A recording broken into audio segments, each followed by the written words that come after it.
सभी को नमस्कार। आज का इस क्लास से, जैसा मैंने पिछले वीक कहा था कि इतिहास दर्शन विषय पर मैं 25-30 क्लास में स्टूडेंट्स को शॉर्ट टाइम में असिस्टेंट प्रोफेसर आरपीएससी के सिलेबस के अकॉर्डिंग कुछ क्लासेज करवाऊंगा, जिससे स्टूडेंट्स को, क्योंकि समय कम है, न्यूनतम समय में ज़्यादातर अधिकतम फ़ायदा हो सके। अपनी क्लासेज के पीछे अप्रोच यही रहेगी, मिनिमम टाइम मैक्सिमम रिजल्ट।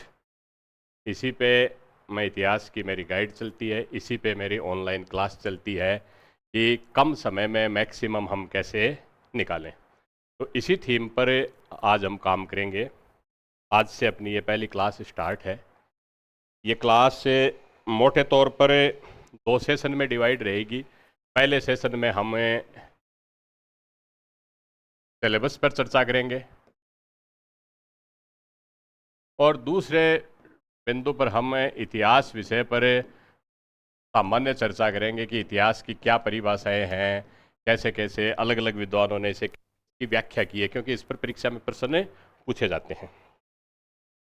इतिहास दर्शन का जो हिस्टोरियो का जो पार्ट है, ये इतिहास के पहले पेपर में 3 पार्ट है। उसमें से एक पार्ट है सी सेक्शन है, जिसमें पहला प्राचीन भारत है, सेक्शन बी मध्यकालीन भारत है, और सी सेक्शन इतिहास दर्शन और इतिहास लेखन है।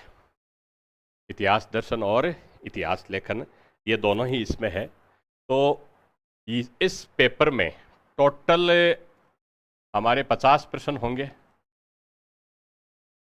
प्रत्येक प्रश्न 1/2 अंक का होगा, यानी टोटल हम देखें तो इसका वेटेज होगा 25 अंक का। 200 नंबर की टोटल परीक्षा होगी, जिसमें 150 नंबर आपका हिस्ट्री सब्जेक्ट का होगा और 50 नंबर जो तीसरा पेपर होगा राजस्थान के जीके से संबंधित होगा। तो इतिहास के सिलेबस के हिसाब से इसका अंक भार 1/6 है और संपूर्ण सिलेबस के हिसाब से इसका अंक भार 1/8 है। नेगेटिव मार्किंग वही 1/3 होगी। टॉपिक पर आगे बढ़ने से पहले सिलेबस पर चर्चा करने से पहले मैं ये बता दूं कि इस टॉपिक की विशेषता ये है कि हम लगभग एक सप्ताह की तैयारी में, लगभग एक सप्ताह की तैयारी में हम इस पूरे सिलेबस को इस तरीके से कवर कर सकते हैं, अगर अपने पास कंटेंट है। हालांकि मुझे ये टॉपिक तैयारी कराने में लगभग महीने का समय लगेगा, क्योंकि आपने सारी चीज़ों को एक 25-30 घंटे की क्लास की, मैं कह नहीं सकता 25 लगे, 30 लगे, 35 लगे, कितने घंटे लगे, उसमें एक प्रेजेंटेबल मोड पे आपके सामने लाना जिसमें आप मैक्सिमम स्कोर कर सको, उसमें मुझे टाइम लगेगा। लेकिन आपको बाद में तैयारी करने में एक सप्ताह में आप इतनी तैयारी कर सकते हो कि आप 25 में से 17 नंबर बड़े आराम से ला सकते हैं। मैं 25 में से 25 का दावा नहीं कर रहा, हालांकि क्लासेज अगर समय होता तो इस तरह की होती कि 20+ नंबर आ जाते, लेकिन हमें कुछ चीज़ें इसमें छोड़नी भी पड़ेंगी। इसमें एक सप्ताह की तैयारी में आप 17 अंक ला सकते हैं। और अगर एक फ्रेश स्टूडेंट जो प्राचीन भारत जिसका नहीं पढ़ा हुआ, उसका भी वेटेज इतना ही है, उसको पढ़े तो वो कम से कम 6 महीने की तैयारी करेगा तो भी उसके 17 नंबर नहीं आएंगे। तो सब्जेक्ट की नेचर कुछ ऐसी है, हम इजीली इसको कवर कर सकते हैं। बेसिकली ये फिलोसॉफिकल नेचर का है। जिन स्टूडेंट्स का फिलोसॉफिकल बेंट ऑफ माइंड है, एक नेचुरल इंक्लाइनेशन होता है कि you have tendency to philosophize things, उन चीज़ों की तरफ अगर आपका झुकाव है तो आप इसको बड़ी आसानी से पकड़ेंगे।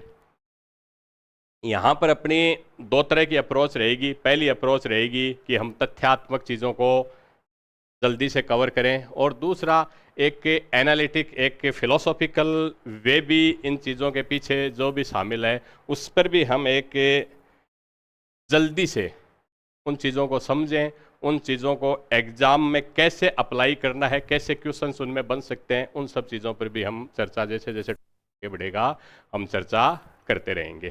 तो जैसा मैंने बताया कि ये 1 सप्ताह की तैयारी, 6-7 दिन की तैयारी में आप इतना कर सकते हो अगर आपके पास पूरा कंटेंट है।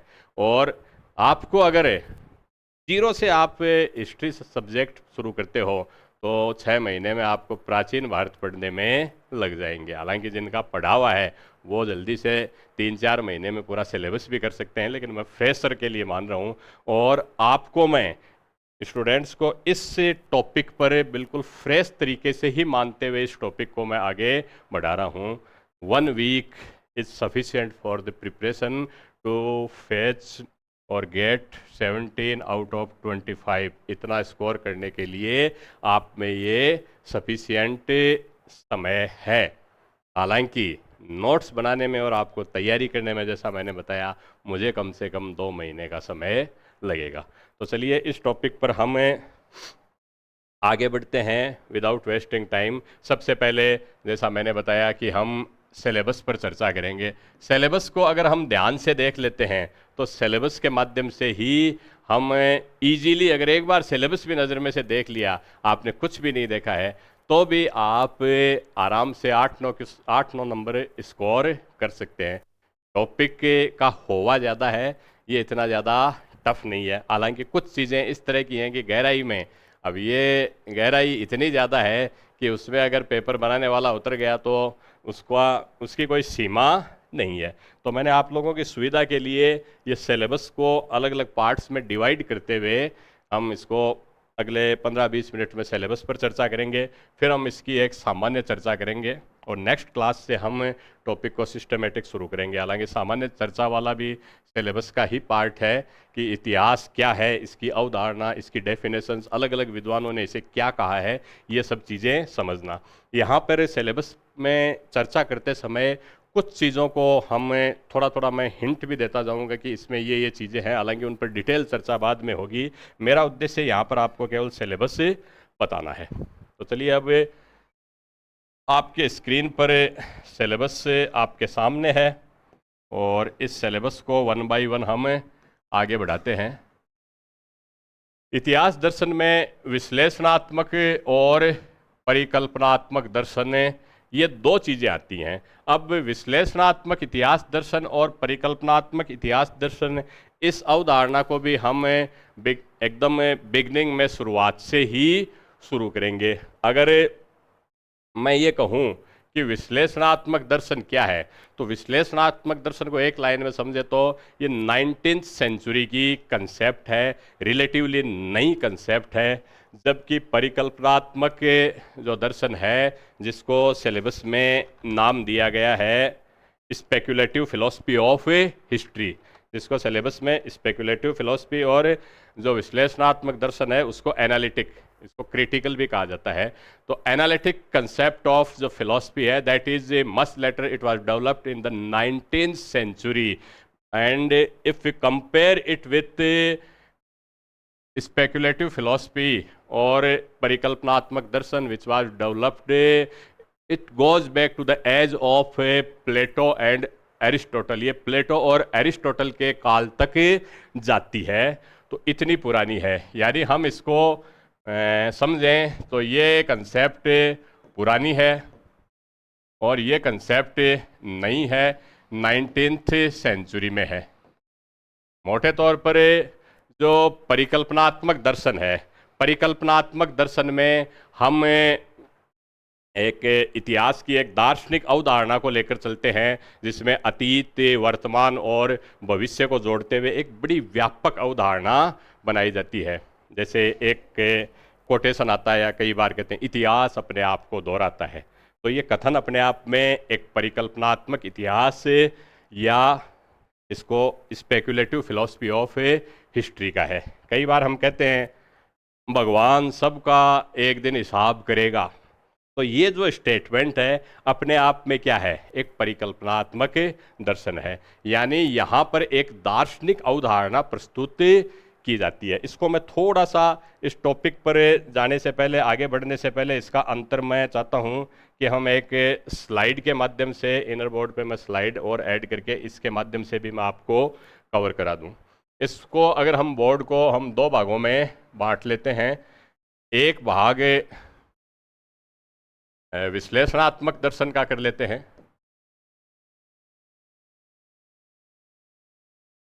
और एक भाग हम परिकल्पनात्मक दर्शन का कर लेते हैं। विश्लेषणात्मक दर्शन और परिकल्पनात्मक दर्शन। मैं टेलीग्राफिक वर्ड ही लिखूंगा, छोटे छोटे शब्द लिखूंगा क्योंकि टॉपिक बहुत डिटेल है। तो पहला अंतर तो ये है कि विश्लेषणात्मक दर्शन है ये 19th सेंचुरी में शुरू हुआ है, जबकि ये प्लेटो अरस्तु यानी बहुत पुराने टाइम से चला आ रहा है। अरस्तु बहुत पुराने समय से चला आ रहा है, लगभग 2500 वर्ष से ये चला आ रहा है। परिकल्पनात्मक जो दर्शन है ये ज़्यादा पुराना है। अब इसमें दूसरा अंतर यह है कि विश्लेषणात्मक जो दर्शन है ये ज्ञान की एक विशिष्ट प्रवृत्ति का अध्ययन करता है। ऐतिहासिक ज्ञान की एक, जिसे हम कह सकते हैं कि विशेष प्रकार की इस प्रवृत्ति का ये अध्ययन करता है और इतिहासकारों की रचनाओं का और उनकी जो भी किताबें हैं उनका एक आलोचनात्मक मूल्यांकन करता है।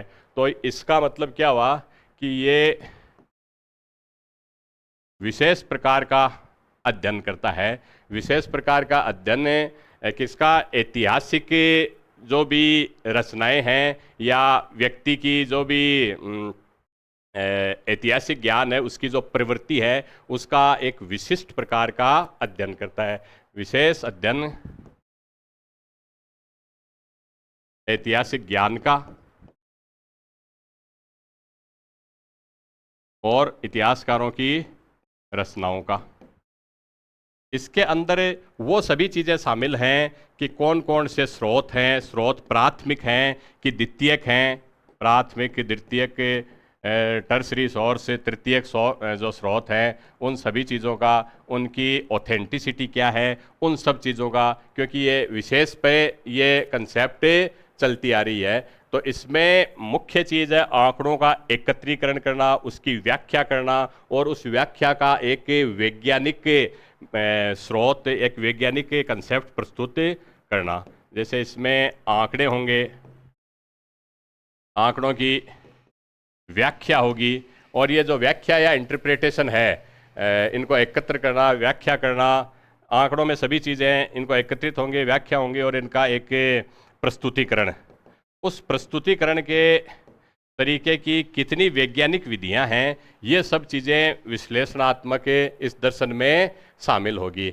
और इसका जो सबसे महत्वपूर्ण जो दार्शनिक है वो 19वीं शताब्दी में डिल्थेगो इसका एक बड़ा दार्शनिक माना जाता है विश्लेषणात्मक दर्शन का। यहाँ से इसकी शुरुआत हुई है। डिल्थे, क्रोचे, कॉलिंगवुड, इसका हम बाद में अध्ययन भी करेंगे। अब हम परिकल्पनात्मक दर्शन पे आते हैं। परिकल्पनात्मक दर्शन अधिक पुराना है और बेसिकली ये जो परिकल्पनात्मक दर्शन की कंसेप्ट है ये अतीत की दार्शनिक अवधारणा प्रस्तुत करती है। ये विशेष अवधारणा है और ये एक सामान्य व दार्शनिक अवधारणा प्रस्तुत करती है। दार्शनिक अवधारणा पर आधारित है।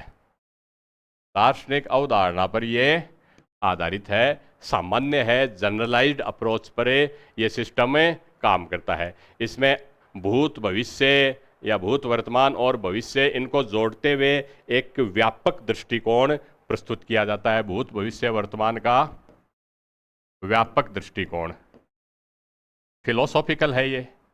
ये अधिक फिलोसॉफिकल है, ये अधिक वैज्ञानिक है, ये अवधारणात्मक ज़्यादा है और ये वैज्ञानिक ज़्यादा है। यानी परिकल्पनात्मक दर्शन ये अवधारणात्मक ज़्यादा है, विश्लेषणात्मक दर्शन है ये एक वैज्ञानिक कंसेप्ट पर ज़्यादा है। और इसमें परिकल्पनात्मक दर्शन पूरी तरह से हम इसको काल्पनिक कह सकते हैं। ये तथ्यों पर नहीं बल्कि अवधारणा पर आधारित होता है। तो ये तथ्य नहीं बल्कि अवधारणा पर आधारित होता है। अवधारणा पर आधारित होता है। जबकि विश्लेषणात्मक दृश्य है ये प्राथमिक और द्वितीयक स्रोत, तथ्य, आंकड़े, व्याख्या, इनके प्रस्तुतिकरण, इन सब चीज़ों पर आधारित होता है। तो ये दो बेसिक अंतर हैं अपने सिलेबस में। जो दो पार्ट इसका जो हिस्टोरियोग्राफी का पार्ट है ये दो पार्ट्स में विभाजित है। पहले पार्ट में एक विश्लेषणात्मक दर्शन और परिकल्पनात्मक, ये दो सब सेक्शन है, और दूसरे में फिर हिस्टोरियोग्राफी के बारे में कौन कौन से भारतीय इतिहास लेखन, अरबी इतिहास लेखन, यूनानी, ग्रीको रोमन, मॉडर्न टाइप तक, सारा पोस्ट मॉडर्न एरा तक का इतिहास है। ये सब इनकी एक सतही चर्चा हम सिलेबस में करेंगे।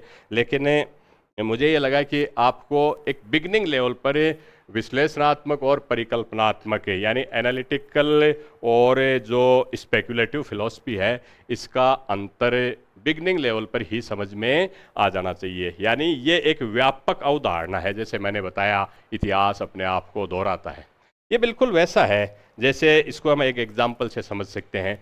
अगर हम परिकल्पनात्मक के कंसेप्ट में बात करें तो एक चीज़ है कि हमें शेयर बाज़ार में पैसे लगाने चाहिए या नहीं लगाने चाहिए, दोनों पक्ष में बात है, क्योंकि इससे बहुत नुकसान होता है या फ़ायदा होता है। जैसे हमें शेयर बाज़ार में पैसे नहीं लगाने चाहिए क्योंकि इससे नुकसान होता है, या हमें शेयर बाज़ार में पैसे लगाने चाहिए क्योंकि इससे फ़ायदा होता है। ये एक परिकल्पनात्मक चीज़ है। अब इसको हम विश्लेषणात्मक तरीके से हम इसकी व्याख्या करेंगे तो लगाने चाहिए, इसके पक्ष में आंकड़े, डाटा इकट्ठे होंगे, उनकी व्याख्या होगी। क्यों नहीं लगाने चाहिए, इसके पक्ष में आंकड़े इकट्ठे किए जाएंगे और डाटा उनकी इंटरप्रिटेशन होगी। तो ये दोनों में फ़र्क है। यहाँ पर तथ्यों की महत्ता नहीं है बल्कि एक फिलोसॉफिकल, एक ब्रॉडर कंसेप्ट है। और चूँकि ये फिलोसॉफिकल है और फिलोसफी का इतिहास बहुत पुराना है, वैज्ञानिक जो शोध की पद्धतियाँ हैं ये बात की हैं तो ये वैज्ञानिक शोध पे आधारित ज़्यादा है, ये तथ्य और विश्लेषण पे नहीं है बल्कि अवधारणात्मक है, इसलिए ये ज़्यादा प्राचीन है। पैसे परिकल्पना और पैसे प्राचीन आपको याद भी रह जाएगा। तो ये इन दोनों के बीच का बेसिक अंतर है। अब हम अपने इस टॉपिक पर चलते हैं वापस से। ये मैंने अंतर बता ही दिया। अब विश्लेषणात्मक इतिहास दर्शन, अब इस टॉपिक को आपको समझने में ज़्यादा दिक्कत नहीं आएगी कि इसमें ऐतिहासिक साक्ष्यों की प्रकृति, जैसे प्राथमिक स्रोत है या द्वितीयक स्रोत है, इसके ऊपर चर्चा होगी।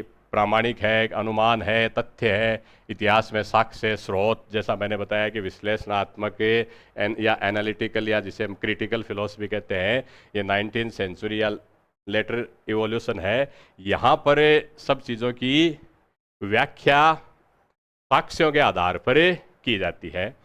अब इसमें साहित्यिक में प्राथमिक, द्वितीयक, तृतीयक, पुरातात्विक स्रोत, जैसा मैंने बताया कि ये वैज्ञानिक अध्ययन है, तुलनात्मक रूप से नया है, इसलिए स्रोतों पर ज़्यादा जोर देता है। और इसमें जो ऐतिहासिक व्याख्या है वो भी, उसके कई आधार हैं कि सामान्य नियम, प्रतिमान, इस पर भी हम चर्चा करेंगे। ऐतिहासिक वस्तुनिष्ठता, कारणता का सिद्धांत, कॉजेशन थ्योरी, की घटनाएं क्यों होती हैं, उसके पीछे क्या कारण है, उन सब की चर्चा होगी। इसके अलावा आदर्शवादी परंपरा के जो तीन विचारक हैं, डिल थे, क्रोचे और कॉलिंगवुड। डिल थे, क्रोचे और कॉलिंगवुड, ये विल्हेम डिल थे जर्मनी के थे। विल्हेम डिल थे, ये जर्मन दार्शनिक थे और इनका जो कार्य का, इनका जीवन है शायद 1833 से 1911 के आसपास रहा। ये गैर ज़रूरी चीज़ें हैं, खैर 1911 के आसपास। और ये तीन दार्शनिक आदर्श परंपरा के माने जाते हैं। इसी तरह क्रोचे, ये इटली के थे। कॉलिंगवुड, ये ब्रिटिश दार्शनिक थे। और ये क्रोचे वाली जो परंपरा है इसको इन्होंने आगे भी बढ़ाया है। क्रोचे की एक बड़ी फेमस कोटेशन आती है। क्रोचे की एक जो फेमस कोटेशन है वो ये कहता है कि संपूर्ण इतिहास समसामयिक होता है। आगे जब हम इतिहास की एक जनरल चर्चा करेंगे उसमें यह आएगा। क्रोचे कहता है कि संपूर्ण इतिहास समसामयिक होता है, जबकि कॉलिंगवुड ये कहता है कि संपूर्ण इतिहास विचारों का इतिहास है। तो क्रोचे वही दार्शनिक है जो कहता है कि संपूर्ण इतिहास समसामयिक होता है, और कॉलिंगवुड ये कहता है कि संपूर्ण इतिहास क्या है, विचारधाराओं का इतिहास है। अब इसमें 1% तो सिलेबस के अंदर ही दे रखा है कि आदर्शवादी परंपरा के जो तीन दार्शनिक की जो तिकड़ी है इसमें कौन शामिल नहीं है, डिल्थे, क्रोचे, कॉलिंगवुड के अलावा कोई भी ऑप्शन होगा वो इसमें आंसर हो जाएगा। आगे की जो टॉपिक है इनके ऊपर हम टॉपिक दर टॉपिक जैसे आएगी इनको डिटेल में चर्चा करेंगे। मैं यहाँ पर एक केवल जनरल परिचर्चा बता रहा हूँ ताकि इतिहास के सिलेबस का, इस हिस्टोरियोग्राफी के सिलेबस का एक सामान्य चर्चा हमारे साथ आपके साथ हो जाए। इसी से हम आदि जंग तो यहीं पर फतह कर लेंगे। अब अगला है उत्तर आधुनिक इतिहास का अंत, उत्तर आधुनिक चुनौतियाँ। इतिहास का जो अंत है, एंड ऑफ हिस्ट्री है, ये कंसेप्ट है, किताब लिखी थी फ्रांसिस फुकुयामा ने। फ्रांसिस फुकुयामा ये जापानी मूल के अमेरिकन इतिहासकार हैं और इनका जन्म 1952 में हुआ था और बहुत जल्दी 1991 में जब शीत युद्ध सोवियत संघ में का पतन हुआ, बर्लिन की दीवार गिरी 1989 में, 91 में सोवियत संघ का पराभव हो गया और विघटन हो गया, नाटो ब्लॉक ये वारसा पैक्ट है ये भी समाप्त हो गया। तो अति उत्साह में फुकुयामा ने ये लिख दिया कि अब ये इतिहास का अंत है, यानी अब भविष्य में इतिहास में पश्चिम ने जो एक मानक प्रस्तुत कर दिया लंबे समय तक बिना परिवर्तन के, बिना आमूलचूल परिवर्तन के वही चलती रहेंगी। हालांकि बाद में 9/11 के हमले के बाद में इन्होंने अपने कंसेप्ट को रीडिफाइन भी किया। इन सब चीज़ों पर हम चर्चा करेंगे। तो इतिहास का अंत और उत्तर आधुनिक चुनौतियाँ, ये सब जो कंसेप्ट है फ्रांसिस फुकुयामा अलग से नाम और दे रखा है। यहाँ पे चीज़ें रिपीट भी होंगी, कुछ जगह ओवरलैप भी होंगी, तो वो चीज़ें भी हमें साथ साथ कवर करनी है। तो ये अपना विश्लेषणात्मक दर्शन हो गया। अब अगला जो टॉपिक आता है वो आता है परिकल्पनात्मक इतिहास दर्शन। परिकल्पनात्मक, जैसा मैंने बताया कि परिकल्पनात्मक इतिहास दर्शन में मानव अतीत की एक दार्शनिक अवधारणा प्रस्तुत करता है। भूतकाल, वर्तमान और भविष्य को जोड़ते हुए एक इस तरह से व्यापक अवधारणा बनाई जाती है कि इसमें इतिहास का एक दर्शन अपने आप में बन जाए। इस तरह की एक नैरेटिव प्रस्तुत किया जाता है। ये काल्पनिक होता है, इमेजिनेटिव है, तथ्यों पर आधारित नहीं है। इस चीज़ पर आपको विशेष रूप से ध्यान देना है और ये सबसे प्राचीन है, प्लेटो अरस्तु के समय से चला आ रहा है। हालांकि परिकल्पनात्मक जो है इतिहास है, ये बाद में विश्लेषणात्मक इतिहास के बाद में इसकी इम्पोर्टेंस ज़रूर कम हो गई है, लेकिन ये इतिहास को एक फिर भी व्यापक अर्थ देता है।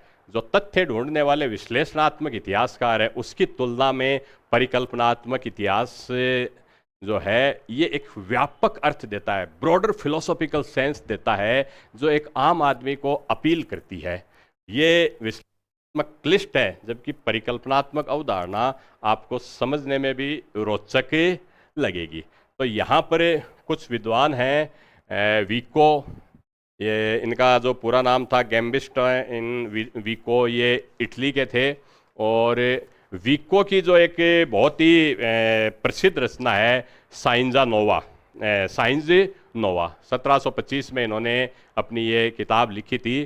तो विको इटली में जन्मे, इनकी किताब है साइंस नोवा। और इस किताब में विको ने एक बेसिक अवधारणा दी जिसे वेरम फैक्टम अवधारणा कहते हैं, जिसे वेरम फैक्टम अवधारणा कहते हैं, जिसका मतलब ये है कि मनुष्य उस चीज़ को अच्छी तरह से जान सकता है जो उसने स्वयं रची है। तो यहाँ पर विको प्रकृति रचित ज्ञान और मानव रचित ज्ञान दोनों में अंतर करते हुए कहता है कि प्राकृतिक ज्ञान की तुलना में मनुष्य स्वयं द्वारा रचित ज्ञान को आसानी से सीख सकता है। और चूंकि इतिहास मनुष्य की स्वयं की रचना है, इसलिए इतिहास को तो पूरी तरह से मनुष्य समझ सकता है। तो विको का कार्य का जो जीवन अवधि है वो 1668 से 1744 तक था। ये इटली के थे। इनकी किताब है साइंस नोवा। इस पर हम डिटेल चर्चा करेंगे। और इसने जो किताब जो कंसेप्ट दी है वो वेरम फैक्टम, हिंदी में लिख देता हूँ, वेरम फैक्टम। वेरम फैक्टम का मतलब ही ये है कि वो चीज़ जो मनुष्य ने खुद रची है वो उसके बारे में अधिक गहराई से मनुष्य जान सकता है। और चूंकि इतिहास की रचना मनुष्य ने खुद ने की है, इसलिए इतिहास को मनुष्य ज़्यादा गहराई से, ज़्यादा अच्छाई से जान सकता है। इटली में जन्मे थे, इटली के नेपल्स शहर में। अगर इस तरह की जो तथ्यात्मक चीज़ें आती हैं तो याद रखना भी थोड़ा सा मुश्किल हो जाता है, अवधारणा को समझना बड़ा आसान है। इनकी किताब जो है साइंस नोवा 1725 में लिखी थी, ये बड़ी इंपॉर्टेंट है। खैर इस पर डिटेल में बाद में चर्चा करेंगे। अब अगले दार्शनिक है हर्डर। हर्डर के लिए ये बेसिकली क्या, स्वच्छंदवादी दार्शनिक है। किस तरह के दार्शनिक हैं? स्वच्छंदवादी दार्शनिक हैं। ये जर्मनी में जन्मे थे। स्वच्छंदवादी है, स्वच्छंदवाद के वैसे जनक हैं वो माने जाते हैं रोमांटिसिज्म जिसे हम कह सकते हैं। ये स्वच्छंदवाद, इसके जनक रूसो थे, जो ये कहते थे कि मनुष्य सभी बंधनों से फ्री होना चाहिए, मनुष्य आज़ाद जन्मा है, समाज ने उसे सर्वत्र जंजीरों से जकड़ा है। तो ये स्वच्छंदवाद के जर्मन क्षेत्र में अग्रज थे। और इनका जो बेसिक जो कंसेप्ट है वो रूसो के कंसेप्ट पर ही आधारित है। इनका जो जीवन काल है ये 1744 से 1803 के मध्य थे। 1803 के मध्य इनका जीवन काल था। तो जॉन गॉटफ्रेड वान हर्डर, ये इनका पूरा नाम है। इनके ऊपर बाद में हम आगे चर्चा करेंगे। अब अगले दार्शनिक है हीगल। हीगल का दर्शन में आदर्शवाद बिल्कुल चरम पे है।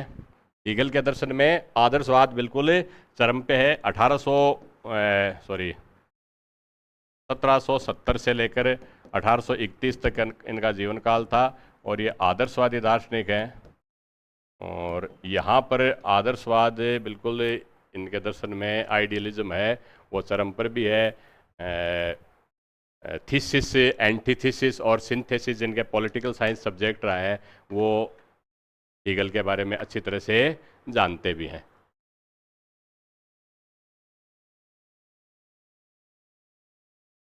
हीगल के आदर्शवादी इस अवधारणा में राज्य इतना निरंकुश है, उसको इतनी शक्तियां दे दी गई। हीगल का प्रभाव यूरोप की राजनीति पर, राजनीतिक विचारधारा, इवन वहाँ के स्थापत्य कला पर भी, मैं एक छोटा सा प्रकरण बता दूं, स्थापत्य कला पर भी मैंने इसका प्रभाव देखा है।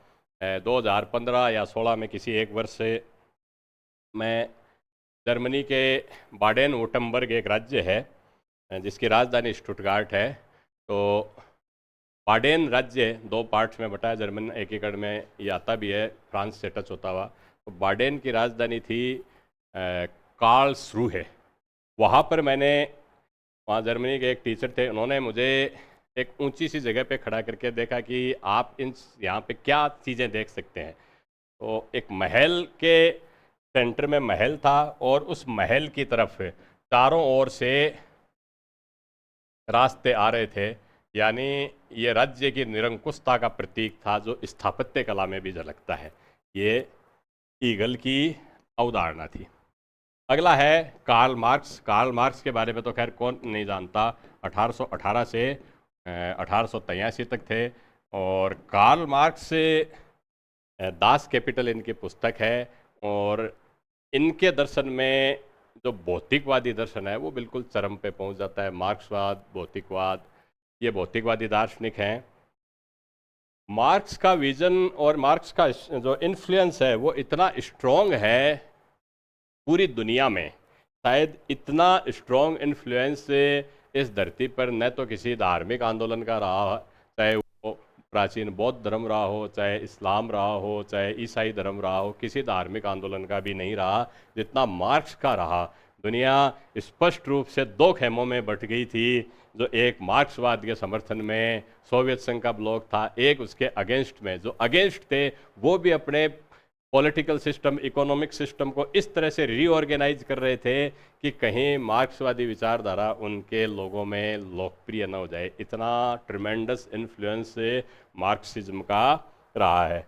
मार्क्स कितने बड़े दूरदर्शी थे इसका एग्जाम्पल भी है कि मार्क्स ने 1843 में एक आर्टिकल लिखा था जिसमें उन्होंने 1843 में ही ये भविष्यवाणी कर दी थी 100 वर्ष के भीतर भीतर कि विथ इन 100 ईयर देयर में बी ए ज्यूइश हॉलोकॉस्ट, कि एक ज्यू लोगों के या यहूदी लोगों के खिलाफ एक बड़ी साजिश हो सकती है। और ऐसा हुआ भी। 100 वर्ष के भीतर भीतर हिटलर का उत्थान, पूरा यूरोप, वहाँ गैस चैम्बर बनना, ये सारी चीज़ सेकेंड वर्ल्ड वार में आपकी पड़ी हुई है। इतने विजनरी थे कि इतिहास में इन्होंने भविष्यवाणी कर दी। और कई बार आगे जब हम इतिहास के बारे में चर्चा करेंगे तो आएगा, एक बेकन का कथन है कि हम इतिहास इसलिए हमें पढ़ना चाहिए कि history makes us wise, history हमें बुद्धिमान बनाती है। तो बुद्धिमान सही गलत के सेंस में भी है। यहाँ बुद्धिमान हम मार्क्स के संदर्भ में देखें तो फार साइटेडनेस या दूरदर्शी भी हमें बनाती है। मार्क्स का ये इतना दूरगामी विजन था कि उनका वो एक आर्टिकल मैंने पढ़ा था, उस आर्टिकल की बेसिक थीम ये थी कि इंडस्ट्रियलाइजेशन के बाद, after industrialisation, because of agricultural economy will decline, आज जो कृषि आधारित अर्थव्यवस्था है वो डिक्लाइन करेगी और पूंजी औद्योगिकरण के दौर में व्यापारियों के पास रहेगी। और पूंजी का संकेंद्रण, क्योंकि यहूदियों को मिडाइवल एज में ईसा मसीह का हत्या के आरोप में उनको दोषी माना जाता था, तो यूरोप में बड़ी हे दृष्टि से देखा जाता था। इनकी एक बेसिक हम शेक्सपियर के नाटक से मर्चेंट ऑफ वेनिस में साइलॉक टाइप का कैरेक्टर भी वहाँ दिखाते हैं। आज के समय तो ये तो बड़ा मुश्किल हो जाएगा, इस तरह की अगर कोई लिख दे तो उसे एंटी सेमेटिक या एंटी ज्यू कहा जाएगा। लेकिन ये एक उस ज़माने में एक सेंटिमेंट दर्शाया गया था कि यहूदियों से लोग उनको व्यापार, उनको खेती में शामिल नहीं होने देते थे, इसलिए वो व्यापार करते थे। अब औद्योगिकरण ने वो सिचुएशन बदल दी। व्यापारियों के पास पूंजी थी, उद्योग धंधा लगाने के लिए पूंजी किसके पास रहेगी? यहूदियों के पास। तो यहूदी जो सूदखोरी का कार्य करते थे, व्यापार का कार्य करते थे, वो रातों रात बड़े उद्योगपति बन गए। उस उद्योगपति बनने से उनके पास और पूंजी आई और उनका सिस्टम पर नियंत्रण होने लगा। ऐसी स्थिति में कार्ल मार्क्स ने ये भविष्यवाणी की कि यहूदी चूंकि सबसे पहले ही सेकुलर हो चुके हैं और यहूदियों की तर्ज पे बाकी क्रिश्चियंस को भी सेकुलर होना पड़ेगा। हम मिडाइवल एज में प्रोटेस्टेंटवाद का इन्फ्लुएंस आ चुका था और उन्होंने कहा कि चूंकि व्यवस्था पूंजी पर यहूदियों का नियंत्रण रहेगा, लेकिन धीरे धीरे लोकतांत्रिक व्यवस्था विकसित होगी जिसके कारण बहुमत ईसाई वर्ग यूरोप में यहूदियों को साइडलाइन कर देगा और इस तरह की नीतियों का निर्माण करेगा जिससे आर्थिक सत्ता यहूदियों के हाथ से निकलकर ईसाइयों के हाथ में आ जाए और उसके बाद वो यहूदियों को पूरी तरह से साइडलाइन करने का प्रयास भी करेंगे। और इसी बेसिस पर उन्होंने कहा था कि अगले 100 वर्ष में यहूदियों के खिलाफ एक बड़ा एक संहार हो सकता है। तो आप इमेजिन कर सकते हो मार्क्स कितने बड़े विजनरी दार्शनिक थे। हालांकि मार्क्स के सारे स्टेटमेंट सही हुए हैं, ये गलत नहीं है। मार्क्स ने ये भी कहा था कि सर्वहारा वर्ग की क्रांति होगी, पूरी दुनिया में पूंजीवाद समाप्त हो जाएगा, लेकिन मार्क्स ने मिडिल क्लास को अंडर एस्टिमेट कर लिया, ऐसा नहीं हुआ। तो इन सब चीज़ों पर हम इसमें आगे चर्चा करेंगे। स्पेंगलर है, ओसवाल्ड स्पेंगलर, ये भी जर्मन दार्शनिक थे और इनकी एक पुस्तक है the decline of the West, the decline of the West. ये वेस्टर्न सभ्यता के पतन के ऊपर इन्होंने बहुत बढ़िया चीज़ लिखी है और ये भी कहा है कि शहरों में लोग किस तरह से, चतुर लोग अपने धूर्त मनोवृत्ति के कारण पर कब्जा करके एक इस तरह की बेतुकी और अर्थहीन समस्याओं का एक अंतहीन अंबार लगा देते हैं, ये स्पेंगलर ने कहा था। अगले दार्शनिक है टाइनबी। इनकी जो पुस्तक है the study of history, the Arnold Toynbee, the study of history. इसका एक शॉर्ट वर्जन भी है 2 वॉल्यूम में, हालांकि ये 10 या 12 वॉल्यूम की किताब है। अगले हैं फ्रांसिस फुकुयामा, जिन्होंने द एंड ऑफ हिस्ट्री नाम से पुस्तक लिखी थी। इस पर मैंने पिछली स्लाइड में चर्चा भी की थी, एंड ऑफ हिस्ट्री। ये अमेरिकन इतिहासकार हैं जो मूलतः जापानी ओरिजिन के हैं। तो ये सब परिकल्पनात्मक दर्शन अपने हम इसको कवर करेंगे। मैंने यहाँ पर, क्योंकि हमें कम मिनिमम टाइम में बताना है, इनके ऊपर हम आगे चर्चा करेंगे। यहाँ पर केवल एक मैं सतही परिचर्चा के माध्यम से आपको इन चीज़ों के बारे में बता रहा हूँ। इसके अलावा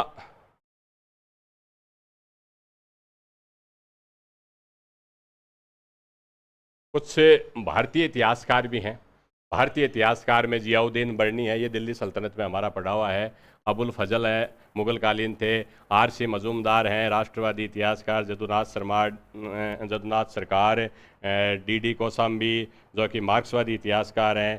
के.एम. अशरफ, इन सब चीज़ों के बारे में भी हम पढ़ेंगे। के.एम. अशरफ का दिल्ली सल्तनत के बारे में एक जो नगरीय क्रांति है, इसके बारे में तो इनका नैरेटिव बहुत ही पॉपुलर है। यहाँ पर हम इन सब चीज़ों को कवर करेंगे। अब जो सेक्शन बी आता है, ये इतिहास लेखन है। ये अब तक जो हमने किया, speculative and analytic philosophy, analytic philosophy of history section A का पहला पार्ट, और सेक्शन ए का दूसरा पार्ट था स्पेकुलेटिव हिस्ट्री, यानी विश्लेषणात्मक इतिहास और परिकल्पनात्मक इतिहास, दोनों की वो चीज़ें देखी। अब जो अपना अगला टॉपिक है, ये इतिहास लेखन पे आएगा। इतिहास लेखन की कौन कौन सी परंपराएं हैं, उन सब चीज़ों पर हम चर्चा करेंगे। भारतीय इतिहास लेखन में प्राचीन काल, मध्यकाल, आधुनिक इतिहास की जो पहली पुस्तक कलन की राजतरंगिणी, भारतीय इतिहास की शैली से जो पूर्ण रूप से एक इतिहास की पुस्तक में रखी जाती है, वो मानी जाती है। पुराणों को किस तरह से इतिहास के रूप में अध्ययन किया जाए, ये सारी चीज़ें इसमें शामिल होगी। कई बार ये आरोप भी लगता है कि भारतीयों को इतिहास लेखन का पूरा प्रॉपर नॉलेज नहीं था। अरबी और इस्लामी आक्रमण के बाद में भारत में इतिहास लेखन की जो शुरुआत हुई थी, इन सब चीज़ों पर इसमें चर्चा करेंगे। चीनी इतिहास लेखन की पद्धति, जिसमें कन्फ्यूशियस के ऊपर सिलेबस में डिफाइन करके दे रखा है कन्फ्यूशियस। यूनानी रोमन में हेरोडोटस, हेरोडोटस जिसे इतिहास का जनक कहा जाता है, हेरोडोटस को इतिहास का जनक कहा जाता है। हालांकि वैज्ञानिक जो इतिहास लेखन की जो पद्धति है, वो थ्यूसिडाइडिस ने जो है वो वैज्ञानिक इतिहास परिकल्पना की पद्धति के जनक हैं, जिनको मनोवैज्ञानिक इतिहास का जनक भी कहा जाता है, वो माने जाते हैं। यहूदी ईसाई जो कंसेप्ट है, सेंट ऑगस्टाइन और इन सब तक के जो भी, खास तौर पे यूनानी रोमन में और भी कई चीज़ें इसमें आएंगी, जैसे लीवी का जो इतिहास है, पॉलीबियस ने क्या लिखा है, ये सारी चीज़ें इसमें आएंगी। इस्लामी इतिहासकार, इसमें इब्न खालदुम, ये बहुत ही इम्पोर्टेंट है। और इसकी जो असबिया की कंसेप्ट है, इस पर तो काफ़ी डिटेल में हम चर्चा करेंगे जब ये टॉपिक चलेगा। ये ट्यूनिस के थे, और असबिया, इसकी कंसेप्ट बड़ी फेमस है। इन्होंने जो मूल किताब लिखी थी, उस किताब का एक परिशिष्ट या इसका जो परिचय जो होता है, इंट्रोडक्शन, वो मुकदमा नाम से फेमस है। और इस मुकदमा, ये मुकदमा है, इनकी मूल रचना से ज़्यादा फेमस है। इनकी जो कंसेप्ट है असबिया, ये बड़ी फेमस है। किस तरह से सभ्यताओं का निर्माण होता है, क्यों सभ्यताएं पतन में आती हैं। इन्होंने 120 वर्ष या 4 पीढ़ियों का समय दिया कि 4 पीढ़ियों में सभ्यता पतन हो जाती है। फिर किस तरह से नई यायावर, घुमक्कड़, अर्ध घुमक्कड़ या ग्रामीण देहाती कबायली संस्कृति के लोग वापस इसी असबिया के आधार पर फिर से संगठित होते हैं। असबिया शब्द की भी व्याख्या यहाँ पे ज़रूरी है कि असबिया, इन्होंने उस तरह की एक सामूहिक लक्ष्य की, एक यूनाइटेड गोल की प्रवृत्ति को कहा है, जो एक कम विकसित, अल्प विकसित कबायली, घुमक्कड़ या ग्रामीण परिवेश में ज़्यादा पाया जाता है, शहरी परिवेश में नहीं पाया जाता। असबिया को हम एक शब्द में कहें तो इस तरह से कह सकते हैं कि असबिया शहर में व्यक्ति में वणिक वृत्ति या वाणिज्यिक प्रवृत्ति हो जाती है, स्वार्थ पर आधारित हो जाता है, जिसके कारण उसमें कबायली आधार पर संगठित होने का और सेक्रीफाइस करने का एक सामूहिक गोल का एक विजन समाप्त हो जाता है। व्यक्तिगत स्वार्थ पर व्यक्ति केंद्रित हो जाता है, जिसके बाद सभ्यता का पतन होने लगता है। तो इब्न खालदुम की ये जो अवधारणा है, असबिया की अवधारणा, बहुत फेमस अवधारणा है। और वेस्टर्न इतिहासकारों ने भी, जो भी दार्शनिक है, उन्होंने इसको बड़ी तवज्जो दी है। और जब इस पर चर्चा करेंगे तब आपको डिटेल में समझ में भी आ जाएगा। इसी तरह से रांके और वैज्ञानिक इतिहासकार, रांके को कोलंबस भी कहा जाता है इतिहास का। मार्क्सवादी इतिहास जो लेखन है, मार्क्सवादी इतिहास लेखन में हमें न केवल वेस्टर्न जो मार्क्सवादी इतिहासकारी लेखक हैं, बल्कि जो भारतीय जो इतिहास लेखक हैं उनके ऊपर भी हम इस पर चर्चा करेंगे कि भारत में कौन कौन से मार्क्सवादी इतिहास लेखक माने जाते हैं, उनके ऊपर भी चर्चा होगी। इसी तरह उपनिवेशवादी इतिहास लेखक जो भारत में ब्रिटिश भारत के समय में उपनिवेशिक जो इतिहास लेखक थे, जिसमें जैसे मैकाले वगैरह, जे.एस. मिल वगैरह, ये सब उपनिवेशवादी। इसी तरह राष्ट्रवादी इतिहास लेखक आर.सी. मजूमदार वगैरह, इन सब पर 1950 के बाद में आज़ादी के बाद 1947 के बाद आज़ादी के बाद में या 1950 के दशक में जब डीकोलोनाइजेशन शुरू हो गया, उपनिवेश स्वतंत्र हो गए, तो नव उपनिवेशवादी विचारधारा कैम्ब्रिज इतिहासकार के विचारधारा के रूप में आई। भारत में इसके प्रसिद्ध अग्रणी लेखक माने जाते हैं अनिल सील। बेसिकली कैम्ब्रिज इतिहास से उपनिवेशवादी इतिहास को के शोषण को या उनके अत्याचारों को ढकने का एक चतुर प्रयास कहा जा सकता है, जो ये मानते हैं कि आज़ादी के बाद में, ख़ास तौर पे ये 1960 के दशक में, 1970 के दशक में ज़्यादा लोकप्रिय हुआ कि आज़ादी के बाद में जब राष्ट्रीय स्वतंत्र सरकारों का स्थापना हुई तो वो भी भ्रष्टाचार तक में गले तक डूब गई। उन्होंने भी अपने लोगों का शोषण किया। पहले विदेशी लोग शोषण करते थे, अब स्वदेशी लोग शोषण करने लगे हैं, और इस आधार पे ये उपनिवेशवादी इतिहास को जस्टिफाई करते थे या इसका समर्थन करते थे।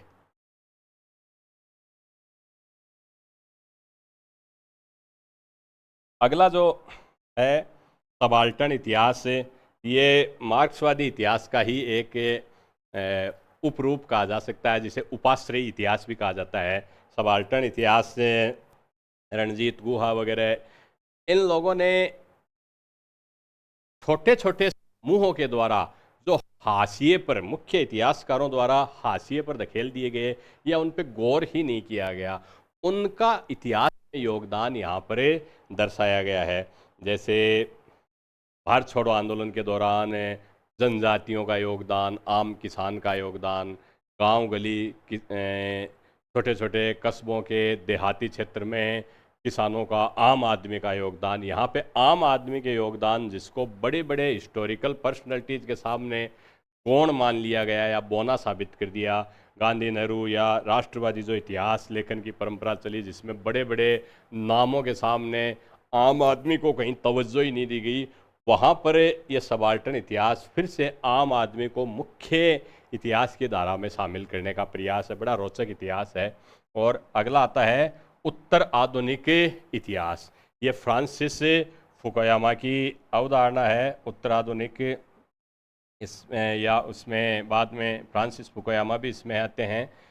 एंड ऑफ हिस्ट्री, उत्तर आधुनिक, पोस्ट जो मॉडर्न एरा है, इसमें जैक डेरिडा भी इसके एक प्रसिद्ध विचारक हैं। इन सब चीज़ों के ऊपर हमें चर्चा करेंगे। तो ये तो था अपना सिलेबस। अब आज की क्लास का मैंने एक दूसरा एजेंडा, ये पार्ट 1 है, मैंने थोड़ी सी चर्चा यहाँ पर हर टॉपिक पे करना इसलिए उचित समझा कि यहाँ पर स्टूडेंट को टॉपिक क्या है, सिलेबस क्या है, सामान्यतः इसकी भी जानकारी नहीं होती है, और वो कहीं ना कहीं ये महसूस करता है कि शायद ये टॉपिक बहुत ज़्यादा क्लिष्ट है, बहुत ज़्यादा जटिल है, या मेरे जो समझ है उससे परे की चीज़ है।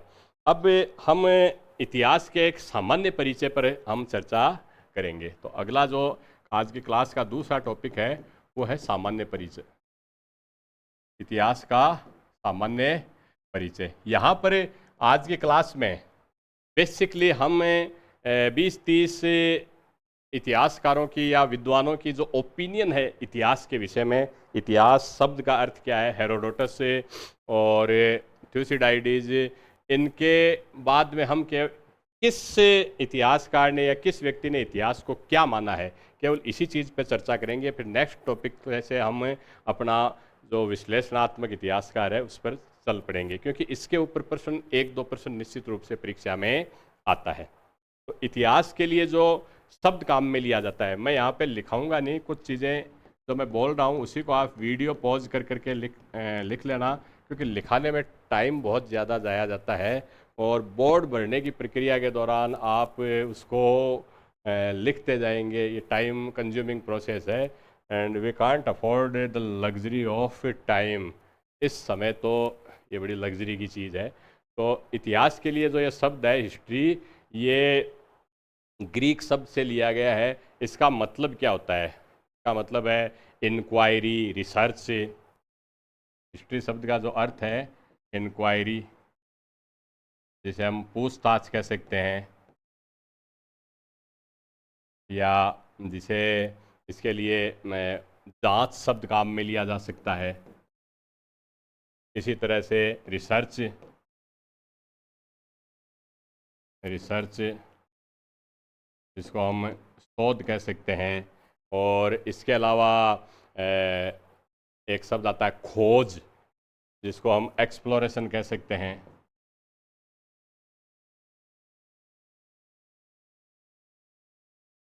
या इंफॉर्मेशन,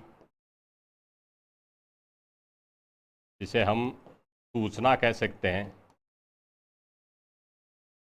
ये सब चीज़ें इतिहास की इस डेफिनेशन में शामिल मानी जाती है कि इतिहास शब्द का अर्थ है पूछताछ, शोध, खोज या सूचना, inquiry, research, exploration and information. ये ग्रीक भाषा से ये लिया गया है। इतिहास को अगर हम देखें तो इतिहासकार द्वारा अतीत का पुनर्निर्माण होता है और मनुष्य का जीवित जो अतीत है उसको हम इतिहास कह सकते हैं। तो जीवित या जीवंत अतीत है उसी को हम इतिहास मान सकते हैं। जीवंत अतीत को इतिहास कह सकते हैं, या इतिहासकार द्वारा जो अतीत का रिकंस्ट्रक्शन किया जाता है, reconstruction of past by historian, it is also called history. अब यहाँ पर इतिहास के हम जनक के संदर्भ में हम अगर देखें तो इतिहास का जनक किसे मानेंगे? तो यहाँ पर हेरोडोटस है। ये इतिहास के जनक हैं। हेरोडोटस को इतिहास का जनक माना जाता है। इतिहास जो बेसिक शुरुआत जिस व्यक्ति ने की है वो हेरोडोटस ने की है। 5वीं शताब्दी ईस्वी पूर्व का थे।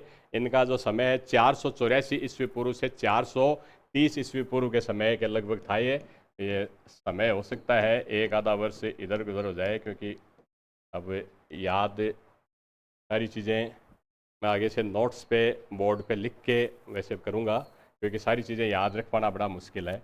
तो हेरोडोटस को इतिहास का जनक माना जाता है। हेरोडोटस ने जो इतिहास लिखा है वो यूनानी और फारसी युद्धों का इतिहास लिखा है। इसके ऊपर खैर बाद में बाकी डिटेल में भी चर्चा होगी।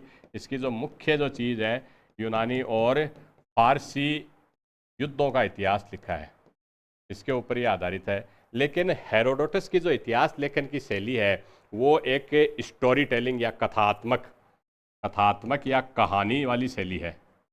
इसको हम वैज्ञानिक नहीं कह सकते, कथात्मक या कहानी शैली में इसने लिखा है। हालांकि हेरोडोटस से एक जगह ये कहते भी हैं कि उसका जो मुख्य उद्देश्य है वो भावी पीढ़ियों को यूनानी और जो फारसी युद्धों के बारे में जानकारी देना था, और जैसा उसे बताया गया वैसा उसने लिखा है। वो सहमत हो या न हो ये एक अलग मुद्दा हो सकता है, जैसा उसे बताया गया वैसा उसने लिखा है। तो इसकी जो शैली है वो कथात्मक शैली मानी जाती है। इसलिए इसके बाद में जो थ्यूसिडाइडिस आए वो ज़्यादा वैज्ञानिक शैली के जनक माने जाते हैं। इनकी जो पुस्तक है उसका नाम हिस्टोरिका है।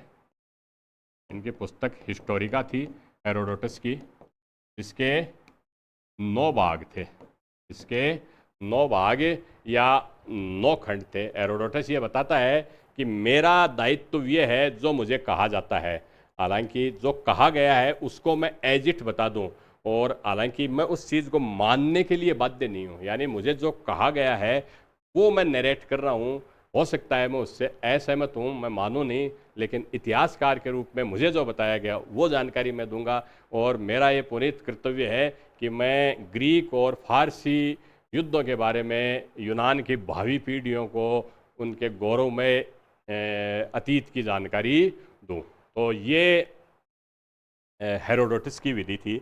हेरोडोटस के बाद में जो अगले विचारक आए हैं, जो इतिहासकार हैं, वो हैं थ्यूसिडाइडिस।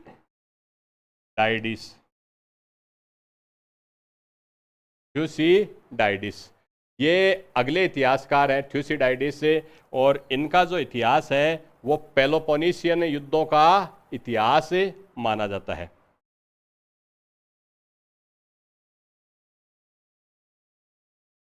इन्होंने पेलोपोनेशियन युद्धों का इतिहास लिखा है। ये वैज्ञानिक पद्धति के जनक हैं। इन्होंने हर चीज़ की तथ्य की जांच की है।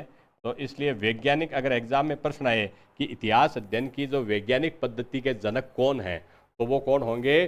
थ्यूसिडाइडिस है। और ये कहते हैं कि इतिहास का जो उद्देश्य है वो केवल इस प्रक्रिया का मतलब ये नहीं है कि क्या हुआ, बल्कि इसका उद्देश्य ये भी है कि क्यों हुआ और कैसे हुआ। यानी इनकी इस वैज्ञानिक पद्धति में केवल क्या के स्थान पर क्या से आगे बढ़े, क्या पर तो हेरोडोटस थे, और क्या से आगे बढ़ के ये क्यों वह कैसे पर भी गए। यानी क्या से आगे बढ़ के ये क्यों और कैसे हुआ, इन प्रवृत्तियों का हेरोडोटस ने, इसने थ्यूसिडाइडिस ने अध्ययन किया। और जे.बी. ब्यूरी एक प्रसिद्ध इतिहासकार है, जिन्होंने लिखा था कि इतिहास विज्ञान है, न कम न ज़्यादा। वही जे.बी. ब्यूरी, उस पर भी हम चर्चा करेंगे। उनका ये मानना है कि इतिहास वर्तमान में आज जिस मुकाम पे है उस मुकाम पर लाने का काम अगर पूरे ऐतिहासिक काल में 2500 वर्ष के काल में किसी एक व्यक्ति का कदम या एक व्यक्ति का प्रयास देखें तो सबसे बड़ा प्रयास थ्यूसिडाइडिस का था। किसी एक व्यक्ति के द्वारा किया गया, उठाया गया ये सबसे बड़ा प्रयास था कि इन्होंने इतिहास के लेखन की एक वैज्ञानिक पद्धति विकसित की। और ये कथन ब्यूरी ने दिया था, जे.बी. ब्यूरी ने।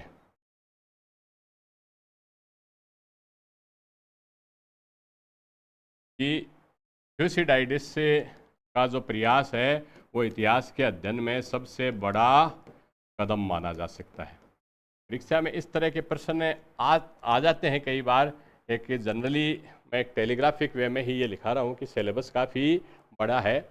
अब इतिहासकार, इतिहास के बारे में अलग अलग विचारकों के जो अलग अलग ओपिनियन हैं उसको मैंने, हालांकि बड़ा मुश्किल है इसको बांटना। बेसिकली आज की क्लास में हम 25-30 लोगों की जो भी ओपिनियन है उनके बारे में ही हम लिखेंगे। लेकिन एक ओपिनियन वो है जो इतिहास को कहानी बताते हैं। तो हम अगला जो एक कंसेप्ट है वो आएगा, इतिहास को कहानी बताने वाले जो लेखक कौन हैं, तो या विद्वान कौन है, उनकी मैंने एक सारणी एक साथ बनाई है। इतिहास को कहानी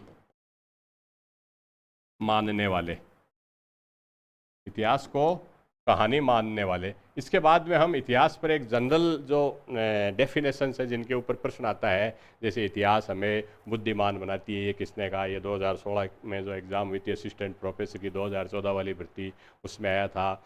या history is a trick, A pack of trick played on dead people, ये किसने कहा है, वोल्टेयर का कथन है। इस तरह की ये चीज़ें भी हम इसमें कवर करेंगे। तो कहानी बताने वालों में पहला विचारक है रेनियर। रेनियर कहते हैं कि इतिहास क्या है, इतिहास एक स्टोरी है। हिस्ट्री में एच हटा दिया, एच आई हटा दिया, यानी इतिहास क्या है, स्टोरी।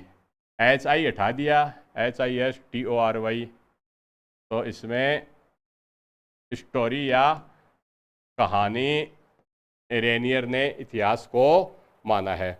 इसके अनुसार में प्रत्येक व्यक्ति अपने संस्मरण लिखता है और किसी भी व्यक्ति के जीवन में उसके संस्मरणों का, उसके व्यक्तिगत संस्मरणों का उसके जीवन में बड़ा महत्व है। दूसरे के संस्मरण हम पढ़ते हैं, लेकिन हमारे लिए हमारे व्यक्तिगत संस्मरण ज़्यादा महत्वपूर्ण है। तो ये कहते हैं कि स्टोरी भी कैसी, व्यक्तिगत संस्मरणों की, यानी व्यक्ति के लिए व्यक्तिगत संस्मरण सर्वोच्च महत्व के हैं। व्यक्तिगत संस्मरण सर्वोच्च महत्व के हैं, सर्वोच्च महत्व के हैं। हालांकि ये जो ओपिनियन है ये कोई वैलिड ओपिनियन नहीं है, लेकिन परीक्षा में प्रश्न ये आ सकता है कि इतिहास को कहानी किसने माना है। अगली जो डेफिनेशन है, एक विचारक हैं जे.एम. ट्रेवेलियन। जे.एम. जो ट्रेवेलियन है ये कहते हैं कि इतिहास अपने अपरिवर्तनीय अंश में एक कहानी है। तो ट्रेवेलियन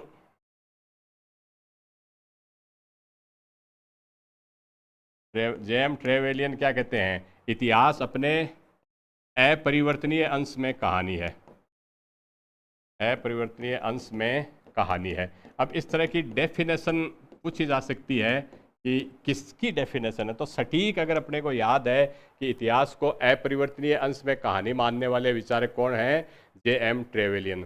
जे.एम. ट्रेवेलियन कहते हैं कि इतिहास का कोई वैज्ञानिक महत्व नहीं है, बल्कि ये एक टीचिंग या शिक्षा देती है।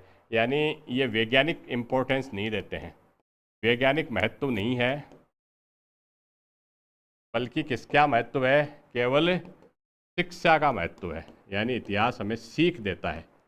इतिहास इन कहानियों के माध्यम से कहानी है, और इन कहानियों का कोई साइंटिफिक इम्पोर्टेंस नहीं है। It has only importance moral, और एक शिक्षा एजुकेटिव इम्पोर्टेंस इनकी मानी जा सकती है। अगले जो विचारक हैं हेनरी पिरेन। हेनरी पिरेन के अनुसार जो इतिहास है समाज में रहने वाले मनुष्यों के कार्यों और उपलब्धियों की कहानी है। हेनरी पिरेन समाज में रहने वाले व्यक्तियों के कार्यों और उपलब्धियों की कहानी। मैं शॉर्ट में लिख रहा हूँ, बाकी चीज़ें जैसे इतिहास समाज में रहने वाले व्यक्तियों के कार्यों और उपलब्धियों की कहानी है, उपलब्धियों की कहानी है। ये हेनरी पिरेन का कथन है।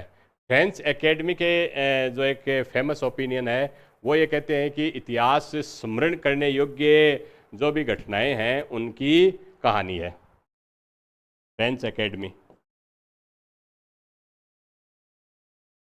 ये कहते हैं कि इतिहास स्मरण योग्य वस्तुओं की, या जो भी फैक्ट हैं, घटनाएं हैं, वस्तुओं की कहानी है।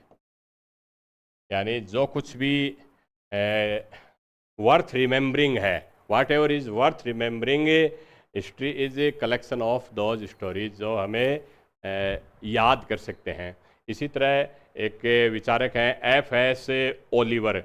एफ.एस. ओलिवर कहते हैं कि इतिहासकार को तो केवल कहानी बतानी चाहिए। तो ओलिवर का जो कथन है, एफ.एस. ओलिवर, कि इतिहासकार को केवल कहानी बतानी चाहिए। तो कहानी वाले को मैंने एक साथ कर लिया है, बतानी चाहिए। हालांकि ये कोई मानक ओपिनियन नहीं है, इस चीज़ को बाद में रिजेक्ट भी कर दिया गया है कि इतिहास को क्या केवल एक कहानी ही मानी जाए। लेकिन चूँकि एग्ज़ाम में प्रश्न आ सकता है। इसी तरह एक नेपोलियन बोनापार्ट का एक बड़ा फेमस कथन है कि इतिहास एक कपोल कल्पित कहानी है। नेपोलियन चूँकि बड़े व्यक्ति हैं, बड़ी फेमस इनके कुछ कथन हैं। नेपोलियन बोनापार्ट ये इतिहास को क्या मानते हैं, कपोल कल्पित कहानी, यानी इमेजिनेटिव स्टोरी, कपोल कल्पित कहानी। नेपोलियन की एक और बड़ी फेमस लाइन है, फेमस कथन है कि मनुष्य दो ही चीज़ों से, दो ही कारणों से दूसरे व्यक्ति के साथ जुड़ सकता है, या तो भय से जुड़ेगा यानी डर से, या फिर स्वार्थ से। Only two things can bring one man closer to another man, first is fear and second is your interest. तो मानव प्रकृति की नेपोलियन को बड़ी गहरी जानकारी थी। और एक बड़ा फेमस कथन और है नेपोलियन का कि you can stop while climbing up but you can't arrest your downfall, कि आप ऊपर चढ़ते हुए तो रुक सकते हो लेकिन नीचे गिरते समय आप कभी नहीं रुक सकते, नीचे गिरने लगोगे। ये वाटरलू की लड़ाई के बाद में अपने व्यक्तिगत कड़वे अनुभवों के आधार पर उन्होंने ये चीज़ें लिखी थी। और एक क्रोमवेल हैं जो ये कहते हैं कि इतिहास में भगवान का दर्शन होता है।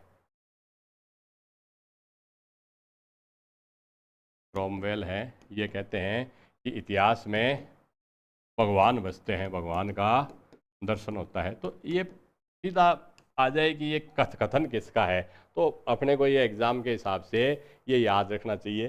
हालांकि ये कथन सही हो ये ज़रूरी नहीं है, क्योंकि रांके ने फिर इसकी आलोचना की कि भाई इसके ज़रिए क्रोमवेल ने क्या है, इतिहास में दर्शन का अतिक्रमण हो गया। रांके बाद में इसकी आलोचना करते हैं और ये कहते भी हैं कि इतिहास में दर्शन का अतिक्रमण हो गया, दर्शन का अतिक्रमण। क्रोमवेल के इस कथन को, भाई भगवान रहते हैं तो ये पूरा तो फिर इतिहास तो रहा ही नहीं, ये तो एक दर्शन भी कैसा, एक धार्मिक दर्शन है, इसने पूरे सिस्टम को हाईजैक कर लिया। इसी तरह जॉनसन कहते हैं, एक जॉनसन नामक विचारक हैं, वो ये कहते हैं कि इतिहास मानव के कार्यों का लेखा जोखा है। और जॉनसन है, कहते हैं कि इतिहास मानव कार्यों का लेखा जोखा है। मैं बड़ा शॉर्ट में लिख रहा हूँ, इतिहास अपने आप लिख लेना, इतिहास मानव कार्यों का लेखा जोखा है। इसको वो साहित्य से थोड़ा अलग करके भी बताते हैं कि जो साहित्य है वो बेसिकली मानव के विचार और भावनाओं पर आधारित है, जबकि इतिहास मनुष्य की गतिविधियों और कार्यों पर आधारित होता है। इसी तरह कॉलिंगवुड है, वो ये कहता है कि इतिहास समाज में रहने वाले मनुष्यों की उपलब्धियों का वर्णन है। तो ये कुछ इस तरह से इतिहास के बारे में कुछ विचारकों की ओपिनियन है। इसके अलावा इतिहास को एक चिंतन और विचार प्रक्रिया पर मानने वाले लोग भी हैं, उनको भी हम एक अलग ग्रुप में मैंने इसमें थोड़ा सा रखा है कि इतिहास को चिंतन या विचार प्रक्रिया में कौन मानते हैं, चिंतन या विचार प्रक्रिया। क्योंकि इस क्लास को मैं कोशिश ये करूँगा कि 30-35 घंटे में ये पूरा हो जाए, 25 घंटे में, ताकि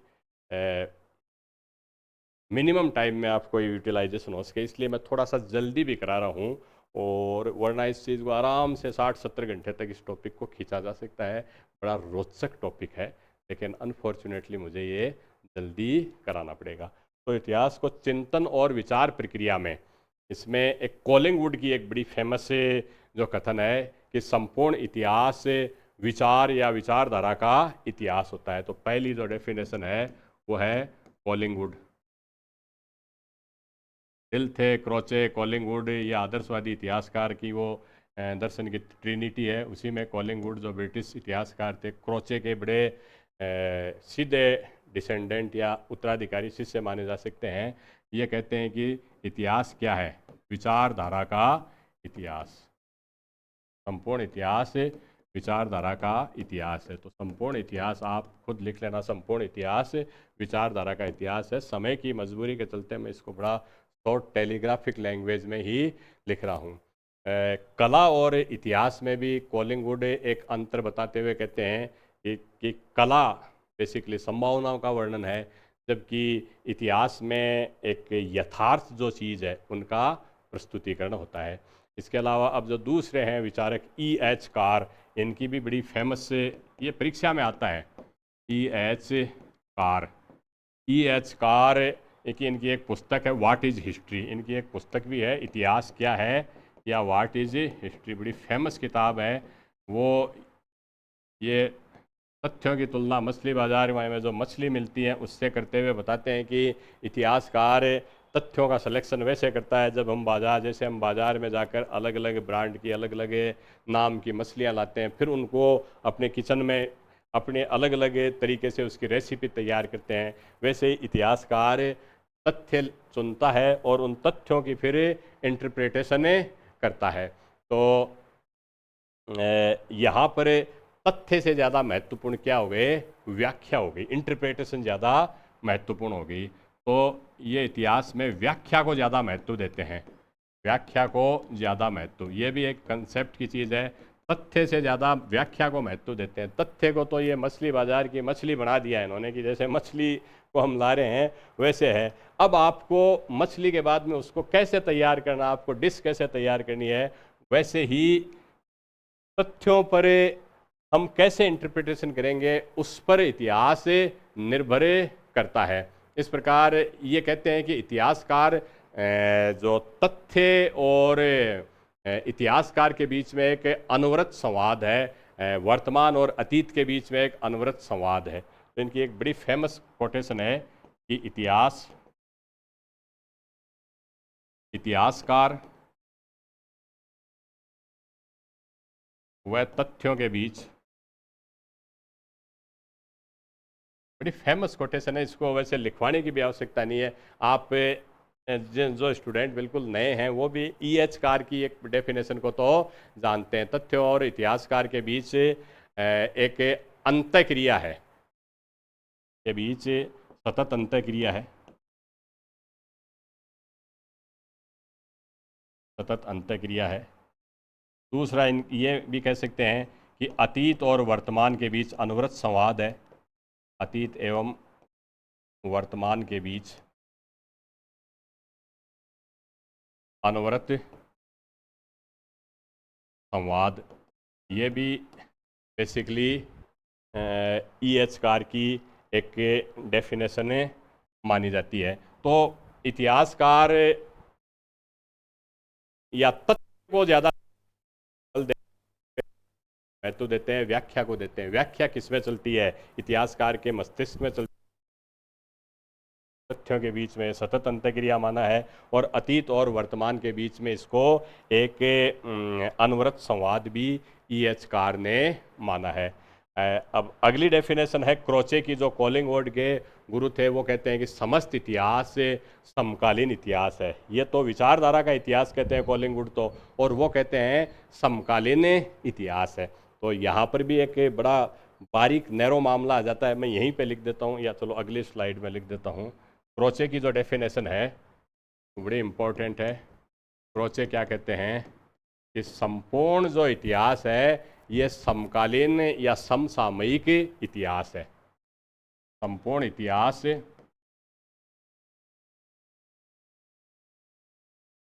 समकालीन या समसामयिक, समकालीन या समसामयिक इतिहास है। संपूर्ण इतिहास समकालीन या समसामयिक इतिहास है, जबकि कॉलिंगवुड ने संपूर्ण इतिहास को विचारधारा का इतिहास कहा है। EH कार ने अतीत और वर्तमान के बीच में एक अनवरत संवाद के रूप में इसको परिभाषित किया है।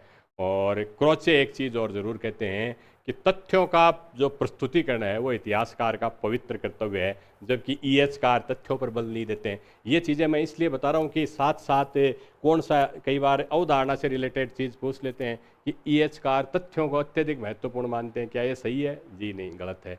लेकिन क्रोचे तथ्यों को अत्यधिक महत्वपूर्ण मानते हैं, बिल्कुल मानते हैं कि क्रोचे तथ्यों के प्रस्तुतिकरण को इतिहासकार का एक पवित्र कर्तव्य के रूप में वो डिफाइन करते हैं। इसके अलावा क्रोचे की जो अवधारणा है समसामयिक या समकालीन है, इसको हम इस वे में भी समझ सकते हैं कि इतिहासकार जो अतीत का निर्माण है समसामयिक इसलिए है कि घटना अतीत में हुई है, लेकिन उसका निर्माण वर्तमान में इतिहासकार के मस्तिष्क में हो रहा है। तो इसलिए समस्त जो इतिहास है वो अतीत की घटनाएं होते हुए भी उसका री इंटरप्रिटेशन इतिहासकार के दिमाग में हो रहा है, इसलिए वो समसामयिक इतिहास है। और ये आवश्यकता के अनुसार, हम वर्तमान की जो आवश्यकता है उसके अनुसार हम घटनाओं की पुनर्व्याख्या, उसका पुनर्प्रस्तुतिकरण, पुनर्विस्तार, एक नया एलोब्रेशन करते हैं। इस चीज़ को हम इस संदर्भ में भी समझ सकते हैं। वर्तमान में जैसे आता है महाराणा प्रताप और अकबर की महानता का विवाद कई बार आता है, तो या गांधी और जो क्रांतिकारी जो विचारक थे या क्रांतिकारी स्वतंत्रता संग्राम में जो व्यक्ति थे, भगत सिंह, सुखदेव, चंद्रशेखर, राजगुरु, या सुभाष चंद्र बोस, इनका योगदान ज़्यादा था या किनका, तो पूरी घटना को हम दोबारा से इतिहासकार अपने दिमाग में रिक्रिएट करता है और उसकी व्याख्या करता है। तो इस संदर्भ में ये समकालीन माना जाता है क्योंकि इसकी पुनर्व्याख्या होती है। इसी तरह एक जो विचारक हैं ऑक्सफोर्ड, एक विचारक हैं ऑक्सफोर्ड। ऑक्सफोर्ड कहते हैं कि इतिहास में अतीत की उपलब्धियों और उन कार्यों का वर्णन होता है जो हमारे वर्तमान का आधार होते हैं। हम केवल उन्हीं अतीत की उपलब्धियों का वर्णन करते हैं। तो इतिहासकार अतीत की केवल सब जानकारियों का या वर्णन नहीं करता है, बल्कि उन्हीं उपलब्धियों का वर्णन करता है जो हमारे वर्तमान से जुड़ी होती हैं, वर्तमान को एक नई डायरेक्शन देती हैं। तो अतीत की उन्हीं उपलब्धियों का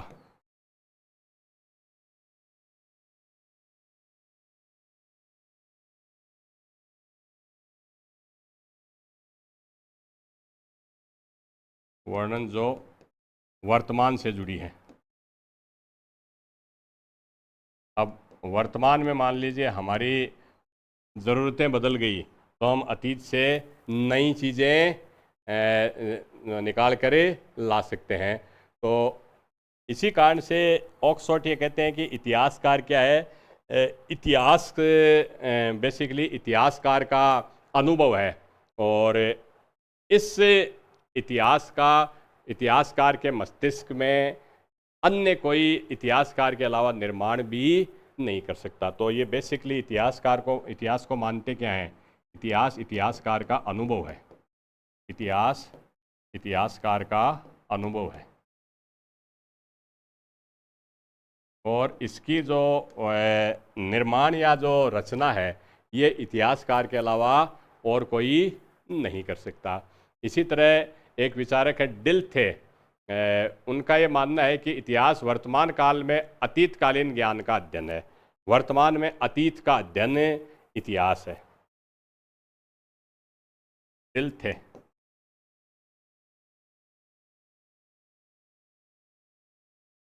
इतिहास वर्तमान में अतीत का अध्ययन है। तो मैंने इसमें जो चीज़ें शामिल की हैं वो अतीत और वर्तमान के बीच में जो अनवरत संवाद, एक विचार प्रक्रिया वाली जो चीज़ है वो मैंने एक साथ इसमें यहाँ पे शामिल की है। इसी तरह एक विचारक हैं स्कॉट ये कहते हैं कि तथ्य पवित्र होते हैं और विचार स्वतंत्र होते हैं।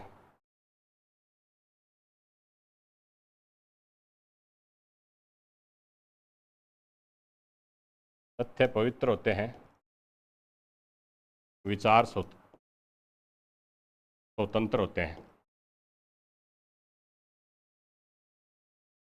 तथ्य पवित्र होते हैं और विचार स्वतंत्र होते हैं।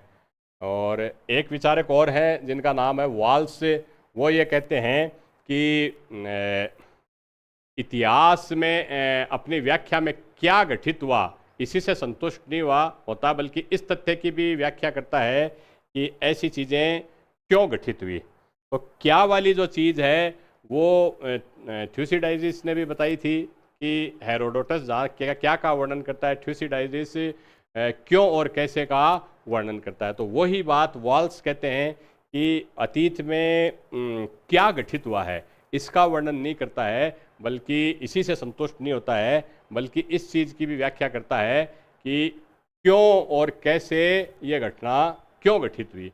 ये प्रोफेसर वाल्स का ये मानना है। तो ये थॉट पर आधारित जो मैंने पिछली स्लाइड में लिखा भी था कि ये चिंतन या विचार प्रक्रिया के आधार पर जो इतिहास का नैरेटिव है वो मैंने बताया। इसके अलावा और बहुत सारी जो डेफिनेशंस हैं जिनके ऊपर परीक्षा में प्रश्न आ सकते हैं। इंडिपेंडेंट कोटेशन से बहुत हैं, जैसे रांके कहते हैं कि इतिहास अतीत में जैसा था वैसा ही उसको प्रदर्शित कर देता है।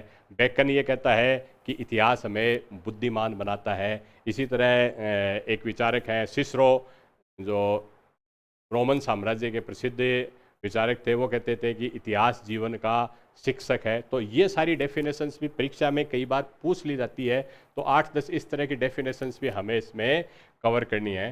तो इसकी जो अन्य परिभाषाएं हैं इतिहास की, 8, 10, 12 जो भी हैं, उनको भी हम कवर कर लें। जैसे पहला हम बेकन को कह सकते हैं, फ्रांसिस बेकन। फ्रांसिस बेकन इसके ब्रिटिश लेखक थे, और बेकन ब्रिटिश महारानी के वित्तीय सलाहकार या कुछ वित्तीय मामलों की भी देख रेख वो करते थे। ये एलिजाबेथ के समय में थे, 16वीं शताब्दी में। इनको फांसी की सज़ा भी सुना दी गई थी, लेकिन ब्रिटिश महारानी इनके तर्क से इतनी प्रसन्न हुई कि इनकी फांसी की सज़ा भी माफ़ कर दी गई। गबन का कोई मामला था, और इन्होंने तर्क दिया था कि अच्छा सोचने के लिए अच्छा खाना चाहिए, अच्छे खाने के लिए पैसा चाहिए, इसलिए कुछ अनियमितता हो गई। लॉजिक बड़ा फनी है, लेकिन महारानी ने खुश होकर इनकी फांसी की सज़ा भी माफ़ कर दी थी। फ्रांसिस बेकन ने अंग्रेजी में एसेज के जनक माने जाते हैं। ऑन एसेज उसके बड़ी फेमस, हर चीज़ के ऊपर उन्होंने ऐसे या निबंध लिखे हैं, और उसी एक निबंध में ये लिखते हैं कि history makes a person A wise. History मनुष्य को बुद्धिमान बनाती है। उसकी पूरी डेफिनेशन तो इस तरह से है कि history makes a man wise, poetry witty. Poetry आपको एक चतुर, एक remark, to the point remark देने लायक विटी बनाती है। मैथमेटिक्स बड़ा सटल या सूक्ष्म बनाती है, बड़ी बारीकी से आप सोच सकते हैं। इसी तरह नेचुरल फिलॉसफी के बारे में वो कहते हैं कि नेचुरल फिलॉसफी मनुष्य को डीप बनाता है, और लॉजिक है वो मनुष्य को, या जो तर्क है वो मनुष्य को कंटेंशन या कंटेंट करने के लायक बनाता है। तो बड़ी फेमस इनकी ये कोटेशन है। इसी कोटेशन की जो पहली लाइन है कि हिस्ट्री मेक्स अस वाइज, वो फ्रांसिस बेकन का ये कथन माना जाता है। तो फ्रांसिस बेकन की ये डेफिनेशन मेरे हिसाब से 2014 वाली भर्ती परीक्षा थी जो 16 में हुई थी, उसमें ये पूछा भी गया था। बड़ी सतही चीज़ें एग्ज़ाम में पूछी जाती हैं। अब अगला है फ्रांसिस बेकन कि इतिहास मनुष्य को बुद्धिमान बनाता है। इतिहास मनुष्य को बुद्धिमान बनाता है।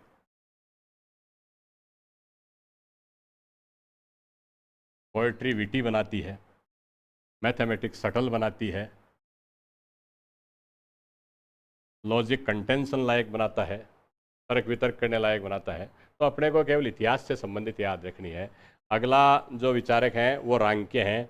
रांक्य कहते हैं कि इतिहासकार का कर्तव्य है कि जैसा था वैसा वर्णन करना, यानी अपनी तरफ से कोई लाग लपेट ये नहीं मानते हैं कि जो जैसा है उसको वैसा ही बता दिया जाए। सिसरो कहते हैं कि इतिहास का जो मुख्य कार्य है ये एक शिक्षक का कार्य करता है, जीवन का शिक्षक का कार्य करता है। सिसरो, इतिहास जीवन का शिक्षक है। इतिहास जीवन का शिक्षक है, ये सिसरो की डेफिनेशन है। इसी तरह अन्य जो डेफिनेशन है वो है कार्ल पॉपर है। वो कहते हैं कि इतिहास से अर्थहीन है, इसका कोई लक्ष्य ही नहीं है। ये भी इतिहास अर्थहीन है, यानी इसका कोई लक्ष्य नहीं है, लक्ष्य नहीं है। वॉल्टेयर एक बड़ी सटीक कमेंट करते हैं कि history is A pack of tricks played upon dead man, कि मुर्दा लोगों पर जो ट्रिक हम खेलते हैं वो हिस्ट्री है। वॉल्टेयर इसको कहते हैं पैक ऑफ ट्रिक,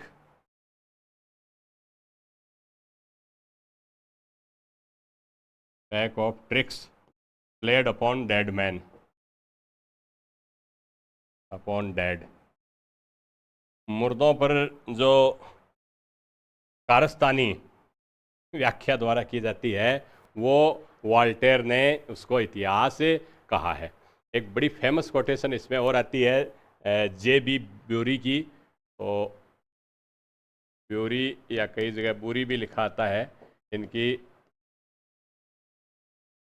J.B. बुरी, इनकी कथन है, ये सबसे फेमस है, बार बार परीक्षा में आता है, इतिहास विज्ञान है, न कम न ज़्यादा।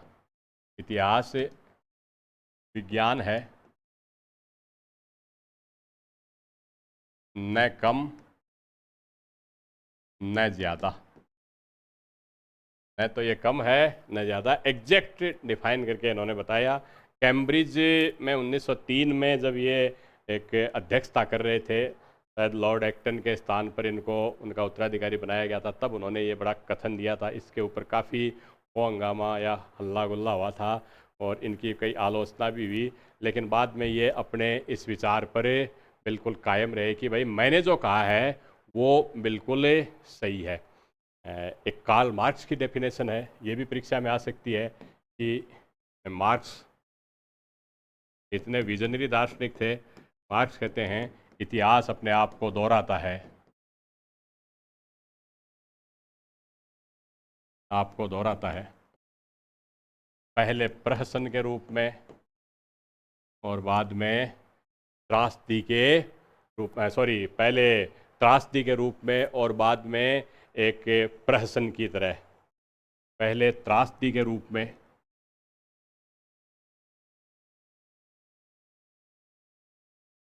ये पूछी जा सकती है परीक्षा में, बहुत इंपॉर्टेंट है ये। त्रासदी के रूप में, बाद में प्रहसन की तरह, यानी हिस्ट्री रिपीट्स इटसेल्फ। ये मार्क्स का एक बड़ा फेमस कथन है। हालांकि इसकी हम चक्रीय व्याख्या या किस तरह से व्याख्या होती है, जब हम आपके टॉपिक में आगे जाएंगे तब इस पर हमें चर्चा करेंगे। डॉक्टर जो सर्वपल्ली राधाकृष्णन भारत के दूसरे राष्ट्रपति भी रहे, प्रथम उपराष्ट्रपति भी थे, वो ये कहते हैं कि इतिहास राष्ट्र की स्मरण शक्ति है। राधाकृष्णन, वो इसको, इतिहास को क्या कहते हैं? राष्ट्र की स्मरण शक्ति। राष्ट्र की स्मरण शक्ति के रूप में इतिहास को इन्होंने परिभाषित किया है। अगला है टॉयनबी, ये कहते हैं कि इतिहास एक रत्न जड़ित आभूषण है। Toynbee, Arnold Toynbee, the study of history नामक किताब भी लिखी थी उन्होंने। इतिहास को एक रत्न जड़ित आभूषण बताया है। मैंने सब में ये इतिहास शब्द लिखा नहीं है, आप लिख लेना कि इतिहास क्या है। एक रत्न जड़ित आभूषण होता है और इतिहासकार को उन्होंने एक जौहरी के रूप में बताया। रत्न जड़ित आभूषण है और इतिहासकार जौहरी है, बड़ा कुशल जौहरी, कुशल जौहरी है। तो ये अर्नोल्ड टाइनबी की डेफिनेशन है। इसके अलावा जो एक डेरो नामक, सी डेरो नामक विद्वान है, वो कहते हैं कि इतिहास अपने आप को दोहराता है, बस यही इसमें एक कमी है, और तो सब इतिहास में सही है। तो सी जो डेरो है वो कहते हैं कि इतिहास की एकमात्र कमी यही है कि ये अपने आप को, सबसे बुरी बात यही है कि इतिहास अपने आप को दोहराता है। सी डेरो ये कहते हैं कि इतिहास अपने आप को दोहराता है,